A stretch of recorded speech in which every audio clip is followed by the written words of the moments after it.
All right, let's get to another game going on Sunday. You got the Bengals and the Patriots. Before the season, we might have looked at this game and said, here's an AFC playoff preview. But right now, a lot of problems going on with the Patriots. Pats were favored by 3 in this game before the events of Monday night. Now we got Cincinnati Bengals, 1-point favorite, a total of 46. Tough situation, too, for the home team. Bengals coming off a bye week, and the Patriots played Monday night, just looked awful in Kansas City, getting steamrolled 41-14. And this is a rematch from last year when the Bengals defense dominated 13-6 win at home. Bengals are on a 28-1 spread one. Patriots, when they lose a game, they're very good bounce back, 34-16-1 against the spread. So, Hollis, you're going to have the first word here, because last week when I asked you if the Patriots would finally bust out offensively on Monday night at Kansas City, you said you didn't think they're going to bust out at all this entire year, and we're still waiting for that offense. Well, I'm not a big fan of New England this season. I think Brady, he's 37, and let me tell you something, it shows it. In fact, when I saw a couple cutaways last night on that Kansas City game and they showed him on the bench, he looked like he was over there on the bench sulking. He didn't look like he was looking at, you know how they come out with the photos, still photos and some things like that. He wasn't talking to anybody. He was just sitting there looking like he was just well, actually, when Zach brought up Jay Cutler looking like he had his head down, or when Cam Newton throws a fit, that's exactly what Brady looked like. Now, last year, going back against that and the same defense that Cincinnati brings this season, Brady had a quarterback rating of 52 in that game last year that they lost. In fact, that was the first time that he didn't complete a touchdown pass or something. He broke a streak there for some reason. And Cincinnati, 14-3 on the turf. They've got a great defense. I'm going to go back to there's no offense for New England. You can call it to the whole team. You can call the team out. You can call Brady out. You can call Belichick. But right now they're sitting at 27th in passing, 22nd in rushing. They have no way of scoring. And even if they're playing well, they're going to have a tough time scoring against a great overall defense like Cincinnati. I think this is a no-brainer. Take Cincinnati and lay whatever you have to. Well, I wonder why Brady's playing him. And if you guys had a wife who was making $100 million a year, would you be playing in the NFL? No. You would be thinking retirement? That's what I wanted to, watching him. The Cincinnati team has just so many weapons. Very good balanced offense, 11th in passing and 15th in rushing, and the defense is armed to the teeth. Maybe the stats don't show that yet, as they rank 18th against the run and 15th at the pass.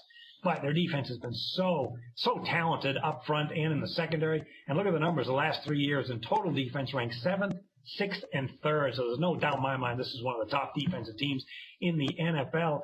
Zach, how do you see this interesting AFC battle? You know what? Like you said, there's been some crazy line movement based on last night's Monday night game.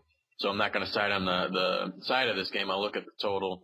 But you got a Cincinnati team coming off the bye week. You got the New England Patriots coming off that awful loss. And it's just the personnel right now for the Patriots. I'm not going to put it fully on Brady. You know, they had 2 young receivers last year, Kembrell Tompkins and Aaron Dobson. Where are they right now? They were healthy scratches yesterday for some odd reason, and they're relying on Julian Edelman, a former quarterback, and Brandon LaFell, a free agent from Carolina, as their starting wide receivers right now. Rob Gronkowski clearly is not healthy, but they still have key components. You've got Shane Vereen and Ridley, who just couldn't get anything going. The whole offense couldn't get anything going. But that's not typical of the Tom Brady-led Patriots. I think they'll diagnose a few mistakes, get something going. It was one of his worst games of his career that spanned 12, 13 years. So I think they're going to be able to score some points. The key problem right now is probably going to be their defense. They let Alex Smith go up and down the field. Last week, Carr had success. You saw what he did this week against Miami. So teams are having success against this defense besides the Minnesota Vikings. But Miami did, Oakland did, and now this week with Kansas City. Andy Dalton's been sharp, and he's missed A.J. Green for periods of this season. He's been sharp. He looks ready to go. And if the Kansas City rolled with Jamal Charles coming back from 2 weeks off, what do you think Giovanni Bernard and Jeremy Hill are going to do this week? Young backs, that's going to be a problem. I see points 46 right now. That could get up to 48.5, 49 by Sunday. I see points also, and they're all on Cincinnati's side. I'm telling you right now. You know, when you said, yeah, you can't just dump on Brady, okay, I agree. But you know what? No matter what you say, he still has no wideouts. He has no one to throw it to, and they just have no offense. You can't do that. And look who they're going against. If you have no offense and you're playing maybe Jacksonville, that's one thing. But if you have no offense and you're going back and playing against Cincinnati's defense, you really have no offense. Yeah. So, make a point of that. Yeah, I just don't see being at home this week. I don't see the big route coming into position, but I do think they're going to have to win with points if they're going to stay in this game. So I'm going to side with the over on the total here. Well, if you like to play totals, there's a lot of trends that supports that. Patriots 51-25 run over the total when they face the AFC. 40-19 over the total. Sort of the basics that are a problem with the Patriots, and that is this offensive line. We saw two rookies start on Monday night. They were very high on Marcus Cannon earlier in the year, and he has the physical tools to play in the NFL, but I've heard some comments that he just doesn't have the processing upstairs to see what's developing and then make the adjustments. So you see him not starting anymore. A lot of weak spots on this line.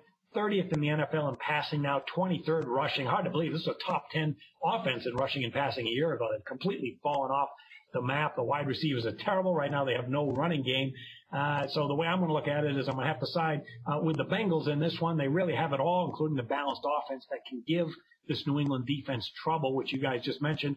And when the Bengals play on field turf, they're 14-3 against the spread. I think it's a very good spot for a Cincinnati team that held a better New England offense to just 6 points a year ago.